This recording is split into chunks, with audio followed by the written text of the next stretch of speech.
तमे मैंने तो निज छाई को देखि किंतु केबे भाबिचो आमे छाई को केमिति देखु।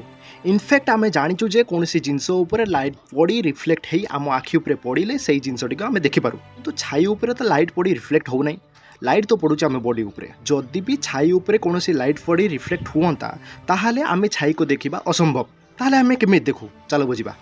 देख भाई मु आसली छात उपर को माने गोटे समतल भाग को जिते मु छात उपर को आसली सूर्य किरण को मो बॉडी ब्लॉक कला जहा द्वारा एही अंधार अंश बा छाई सृष्टि हैला जस्ट मो बॉडी रो ऑपोजिट रे। हेले प्रश्न उठुची ए छाईटा सृष्टि हैला केमिति। देख भाई एई छाई अंश को छाड़ी देले अलगा जगह रे लाइट ठीक से पडुची कारण सेठी लाइट को विरोध करिया पई कोनोसी प्रकार ऑब्जेक्ट नाहंती जहा द्वारा सेठी लाइट भल से रिफ्लेक्ट हेई मो आखि ऊपर पडुची किंतु मो छाई अंश रे लाइट भल से रिफ्लेक्ट हेई पारु नाही। आमे एई भली जस्ट कंपेयर करी जानू जे एटा हम छाई जेमिति कि एई अंशटा आलोकित पूरा अच्छी माने एटी लाइटटा भल से रिफ्लेक्ट होउची आउ एई अंश रे आलोकित पूरा हो नाही माने कोनोसे ऑब्जेक्ट द्वारा बा कोनोसे बॉडी द्वारा बा कोनोसे जिनिस द्वारा लाइटटा ब्लॉक होउची। यार अर्थ लाइटटा मो बॉडी द्वारा ब्लॉक होउची जहा द्वारा डेफिनेटली एटा होउची मोर छाई। तबे आउ गोटे प्रश्न उठुची जदि लाइटटा छाई द्वारा रिफ्लेक्ट हेई पारु नाही ताहाले छाईटा काहे कि हमकु पूरा कला देखा जाउ नाही। देखो भाई छाई साइड रे जो ब्राइट स्पॉट बा आलोकित अंश अच्छी सेठू लाइट रिफ्लेक्ट हेई आम आखि ऊपर पड़ुची